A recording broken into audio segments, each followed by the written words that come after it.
Next one that is columnar epithelium. Columnar जो हमें पता है टॉल है, स्लेंडर है, लॉन्ग होते हैं, नीचे बेसमेंट मेम्ब्रेन होती है, न्यूक्लियस है, हमने सब पढ़ ही लिया है। फाइन, न्यूक्लियर बेस पे होता है। जो फ्री सरफेस हैं ऐसे उनमें भी होता है, जो क्यूबॉइडल है क्यूबॉइडल में भी ऐसे फ्री सरफेस पे छोटे छोटे क्या होते हैं, फिंगर लाइक प्रोजेक्शन कहीं कहीं जगह पे दिखते हैं, तो उन्हें हम बोलेंगे माइक्रोविलाई। फाइन, फिर कहीं जगह पे हमने वो भी देखा है कि भाई वो इनवर्ट फोल्ड होके जैसे कि ग्लैंडुलर एपिथेलियम बनाते हैं, वो हम आगे देखते हैं। फिर ये जो साइटोप्लाज्म है और बेसिकली ये जो पूरा सेल होता है वो फिर क्या बन जाता है, गॉबलेट सेल, जैसे कि स्टमक में जो होता है वो इस तरह के क्यूबॉइडल कॉलमनर एपिथेलियम होते हैं। फाइन, नाउ जब ऐसे कॉलमनर एपिथेलियम होंगे तब हम उनको क्या बोलेंगे, जिनमें माइक्रोविलाई है, जैसे कि ये ऐसे दिख रहा है ब्रश लाइक बॉर्डर, तो उनको भी वही सेम बोलेंगे, brush border columnar epithelium. Fine, तो कंफ्यूज मत होना, कॉलमनर एपिथेलियम जिनमें माइक्रोविलाई है उनको बोलेंगे brush border columnar epithelium. Fine, now ये कहाँ कहाँ पाई जाती है, तो लाइनिंग ऑफ द स्टमक, जैसे मैंने बात की स्टमक में ऐसे तरह के कॉलमनर एपिथेलियम होते हैं। फाइन, जो सीक्रेट करने में हेल्प करते हैं। इंटेस्टाइन में ऐसे होते हैं कॉलमनर एपिथेलियम जो अब्जॉर्प्शन करने में, फूड को अब्जॉर्ब करने में काम लगते हैं। फाइन, और उनका मेन फंक्शन होता है absorption and secretion. Fine, moving ahead with the next one that is ciliated epithelium. जब हम सीलिएटेड एपिथेलियम की बात करते हैं तो क्या होता है, कॉलमनर और क्यूबॉइडल ये दोनों ही जिनमें ऊपर सीलिया है, small hair like such structure, तो उनको बोलेंगे सीलिएटेड एपिथेलियम। फाइन, उनके नीचे भी बेसमेंट मेम्ब्रेन होता है और नंबर ऑफ सीलिया, वो जो सीलिया है वो एक भी हो सकता है या बहुत सारे भी हो सकते हैं।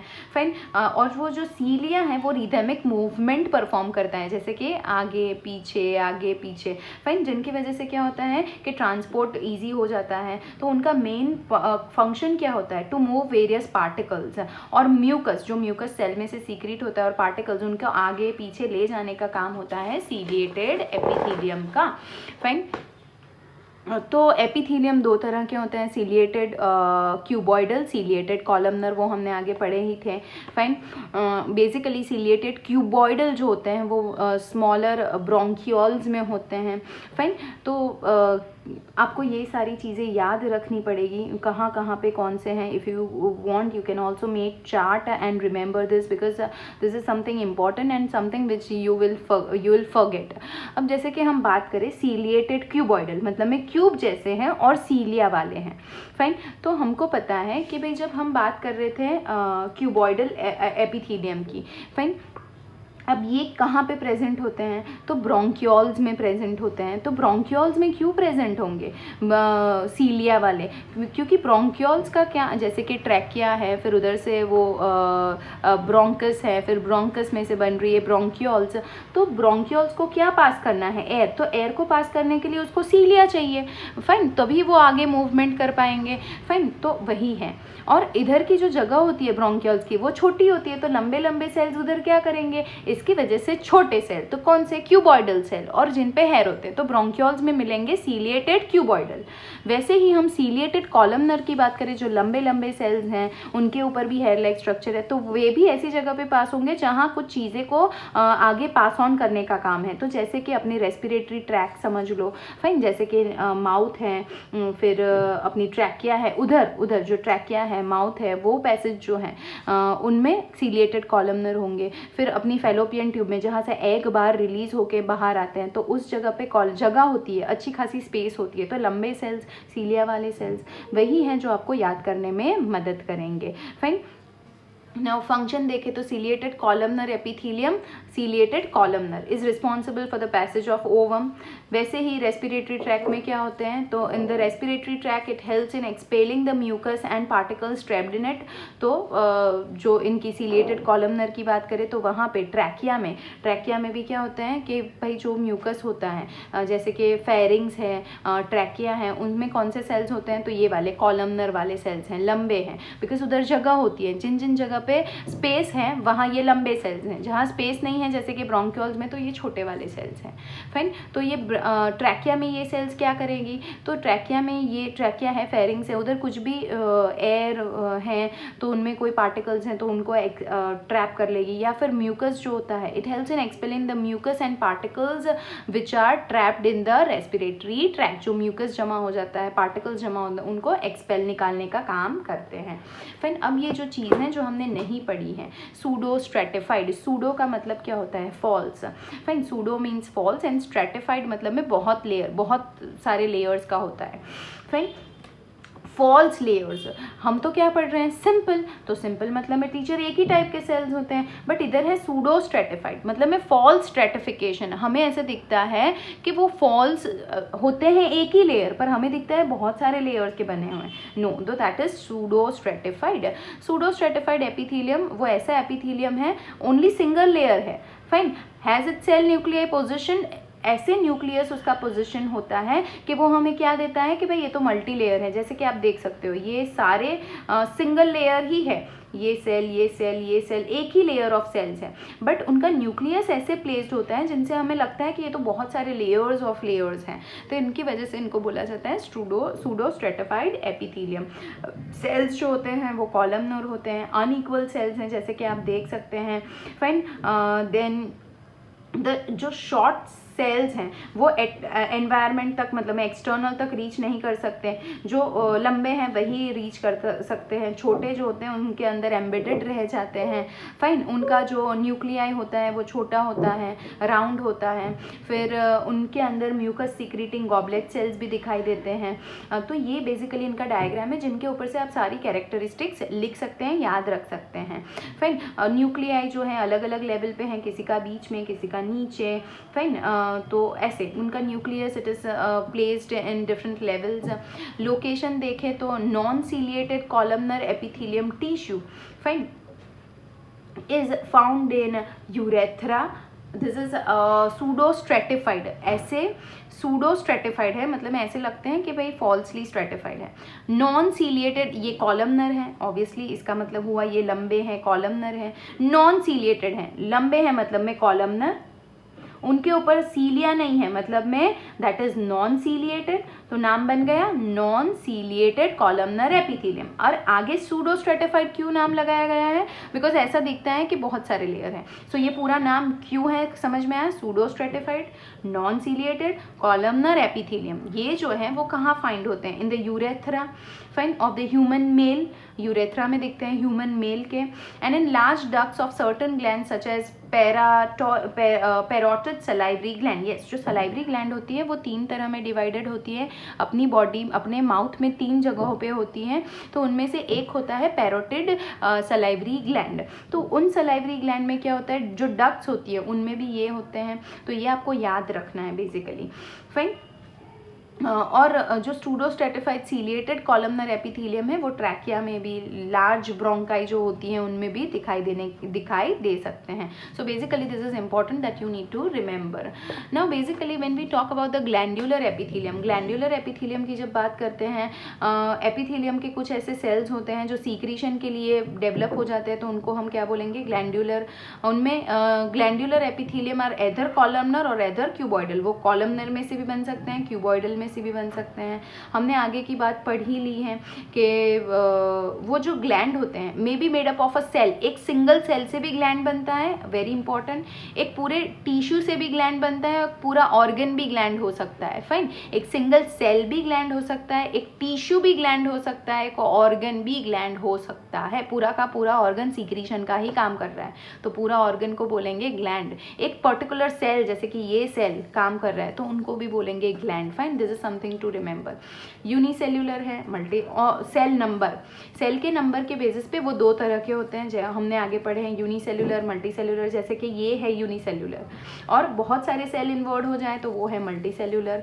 Fine, isolated single cells which function as a gland, जैसे कि स्टमक की बात करो तो गॉबलेट सेल्स हैं, वो एक तरह के यूनिसेल्युलर होते हैं।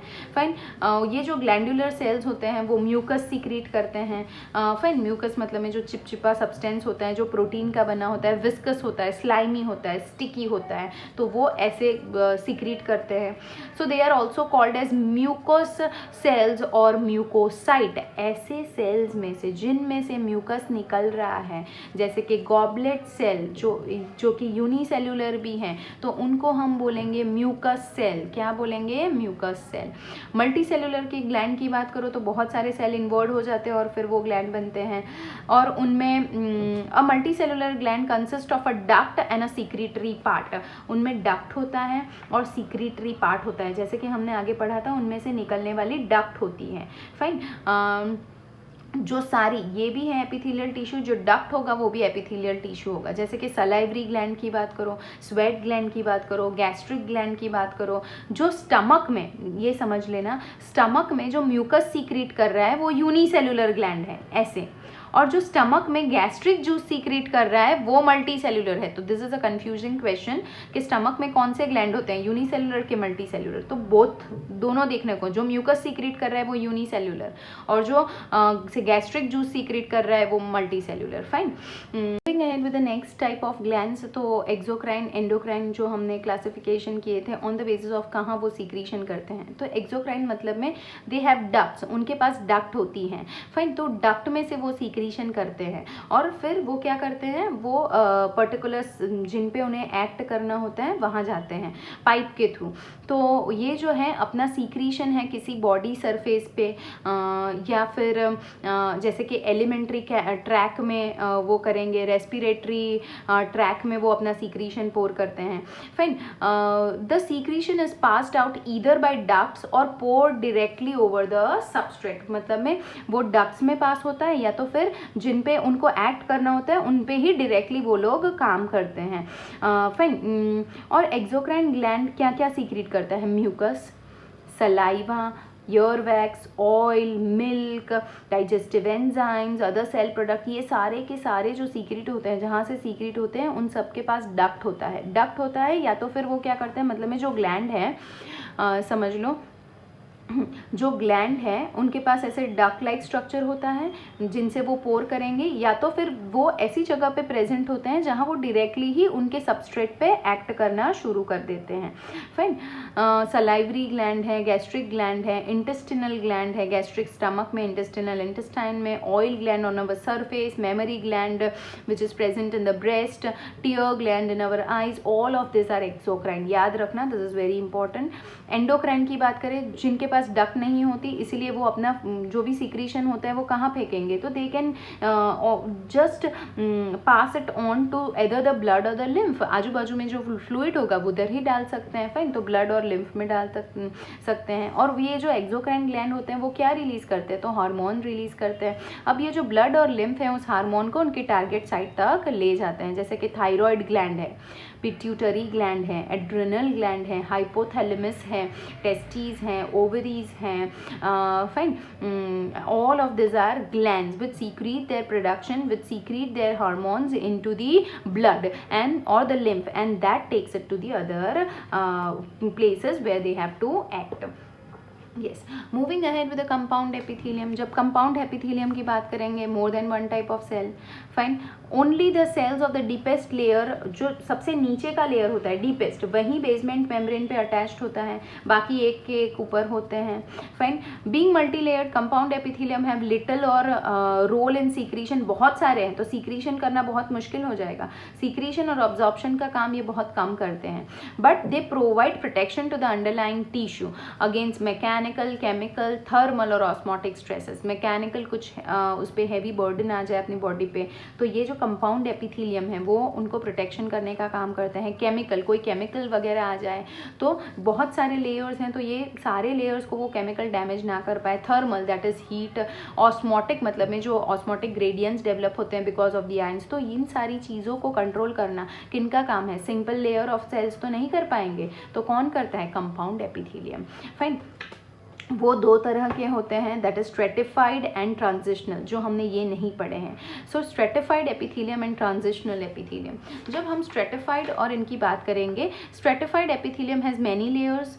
The deepest layer is formed of columnar और क्यूबॉइडल। स्ट्रेटिफाइड में क्या होता है, जो नीचे का होते हैं वो एदर क्यूबॉइडल होंगे या फिर कॉलमनर हो सकते हैं, फाइन।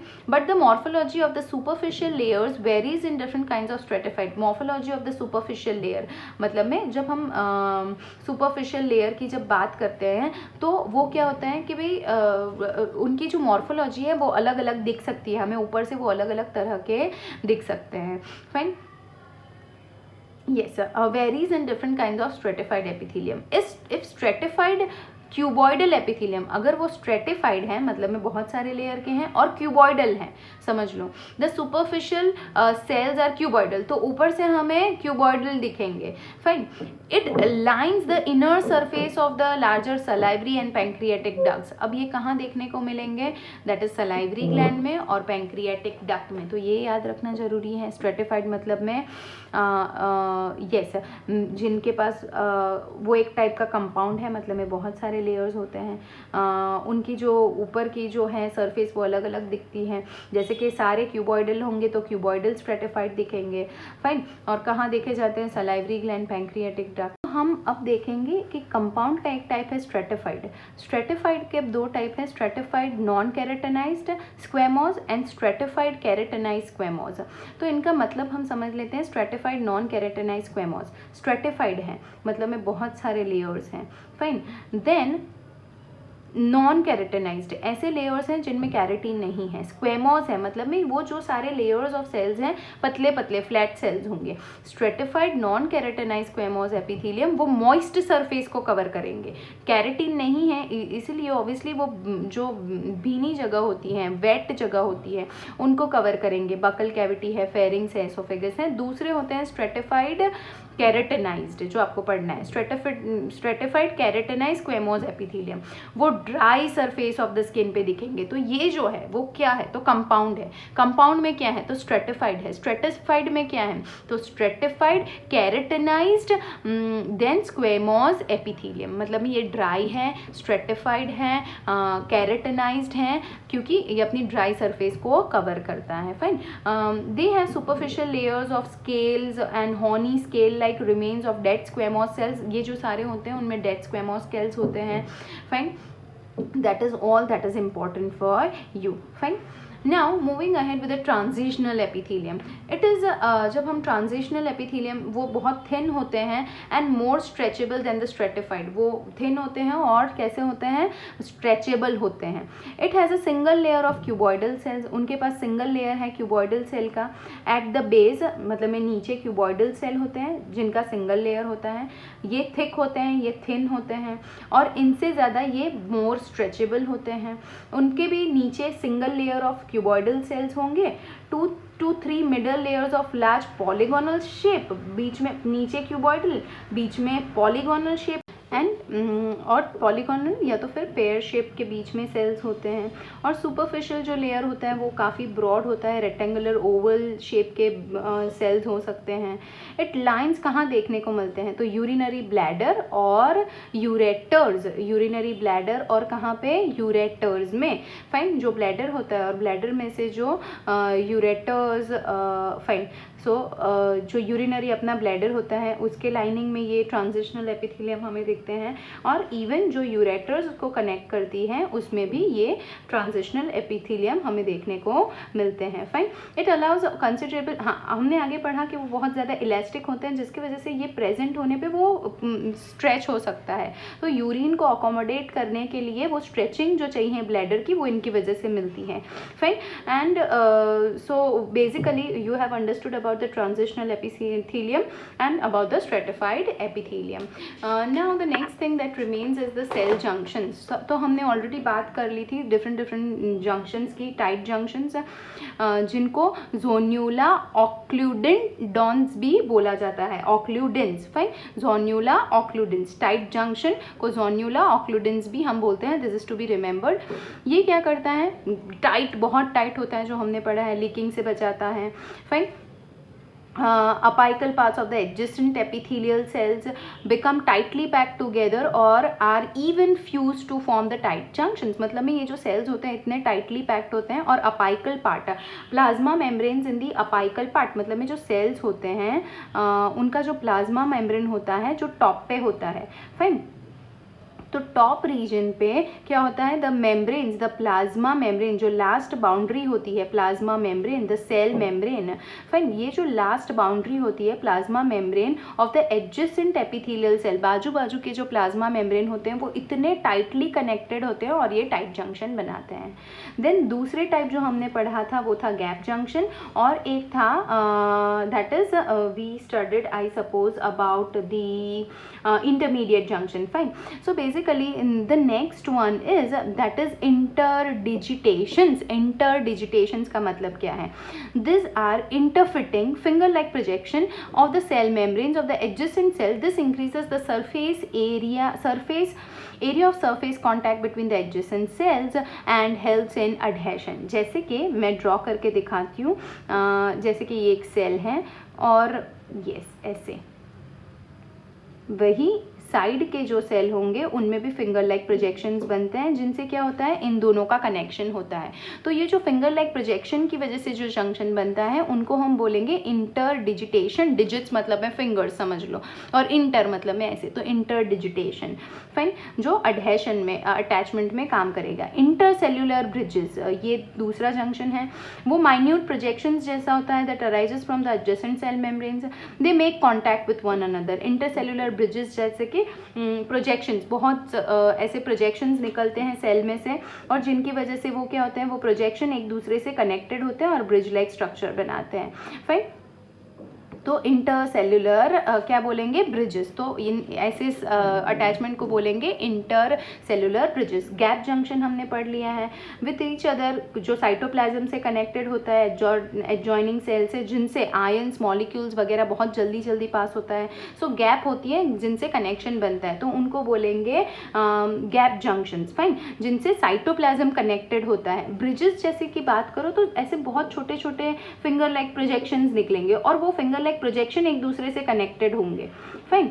तो उसको हम बोलेंगे intercellular bridges. But gap junction मतलब में cytoplasm to cytoplasm attachment. Intermediate junction की बात करेंगे जिनको जोन्युला एडहेरेंस भी बोला जाता है. वो कहाँ होते हैं, तो they are basically below the tight junction. जो टाइट जंक्शन होते हैं उनके नीचे जो अटैचमेंट पॉइंट रहेगा उस अटैचमेंट पॉइंट को हम बोलते हैं इंटरमीडिएट जंक्शन. फाइन. तो that is all that you need to remember in intermediate junction. Then this is very important, that is desmosomes. जब हम डेस्मोसोम्स की बात कर रहे हैं तो मैक्यूला एडहेरेंस, जिनको मैक्यूला एडहेरेंस भी बोलते हैं, yes, perform cementing. Yes, so we did not study about, I suppose, the intermediate junction, but we studied about this that is desmosomes, जो cementing जैसा काम करता है. तो perform cementing to keep the neighboring cells together. They are like zonula adherents. जो zonula adherents है उनके जैसे ही होते हैं. फाइन. और डिस्क लाइक स्ट्रक्चर फॉर्म करते हैं जिनसे क्या होता है, वो दोनों सीमेंटिंग जैसे ऐसे टाइट रहेंगे, दो सेल्स एक दूसरे के बीच में अच्छे से रहेंगे. So that is all that you need to remember. For that I'll just tell you something extra also. They have intercellular proteins. उनके बीच में ऐसे दो सेल के बीच में प्रोटीन्स होते हैं जिनसे वो कनेक्टेड रहते हैं. फाइन. दैट इज जो प्लेट लाइक स्ट्रक्चर, मतलब में वो जो प्लेट जैसा स्ट्रक्चर बनेगा प्रोटीन का प्लेट, वो बहुत थिकर होता है. Fine. The microfilaments which extends from the plaque-like structure into the cytoplasm are not of actin but of keratin-like protein, and this microfilament are known as tonofibrils. Desmosome serves anchoring function. जो desmosomes हैं बहुत important है. जैसे कि हमने पढ़ा दो sales को सीमेंटिंग की मटेरियल की जैसे ज्वाइन करते हैं तो बीच में क्या होता है, सीमेंटिंग मटेरियल होता है. ये जो सीमेंटिंग मटेरियल होता है वो किन से बना होता है, तो प्रोटीन से बना होता है. उनमें से ऐसे छोटे छोटे फाइबर लाइक स्ट्रक्चर निकलते हैं जिनको बोलते हैं माइक्रोफिलामेंट. फाइन. और उन फिलामेंट्स को हम टोनोफिब्रिल्स भी बोलते हैं. One is hemidesmosomes. जैसे कि हमने ये देखा डेस्मोसोम्स में ये दोनों तरफ के प्लेट होते हैं जिनसे ये अटैचमेंट रहते हैं. बट जब हम हेमीडेस्मोसोम्स की बात करते हैं तो बेसिकली जिनका मतलब है हाफ, तो क्या कैसे रहेगा वो, तो it is only one sided. जैसे कि वन साइडेड देखो तो ऐसे कि जैसे कि ये समझ लो एपिथेलियल सेल है इधर. फॉर एग्जाम्पल ये sir this are the epithelial cells. Fine. और नीचे ये बेसमेंट मेम्ब्रेन है. तो बेसमेंट मेम्ब्रेन का ये नीचे का लेयर है और ये बेसमेंट मेम्ब्रेन का ऊपर का लेयर है। तो इन दोनों का जो अटैचमेंट है, तो इधर जो कनेक्शन रहेगा फाइन, उसको बोलेंगे हेमीडेस्मोसोम्स, जो एक ही तरफ होता है, that is it attaches the upper layer of the basement membrane to the cells, to the epithelial cells. तो बेसिकली वो होता है ये जो प्लेट है वो दोनों तरफ, दोनों साइड होती है। हेमीडेस्मोसोम्स में किसी एक ही तरफ ये प्लेट लाइक स्ट्रक्चर रहती है। So this are all the junctions, tight junctions, plasma membrane to plasma membrane, interdigitations जो ऐसे कनेक्शन बनते हैं finger like projection, intercellular bridges जो ऐसे फिंगर लाइक प्रोजेक्शन बना के ब्रिज बनाते हैं, गैप जंक्शन जो पूरा साइटोप्लाज्म कनेक्ट रहता है, इंटरमीडिएट जंक्शन जो इनके नीचे होते हैं, टाइट जंक्शन के नीचे होते हैं, that is all you need to remember. Desmosomes मतलब में जो सीमेंटिंग मटेरियल का काम करते हैं ऐसे प्लेट बना के, और हेमीडेस्मोसोम्स जो ऊपर की तरफ होते हैं। The junctions are important. Now basically you are from your book, that is from your champion, you are supposed to learn do the MCQs, that is the epithelial tissue you are supposed to do from question number 1 to question number 26. Fine. And if you have any queries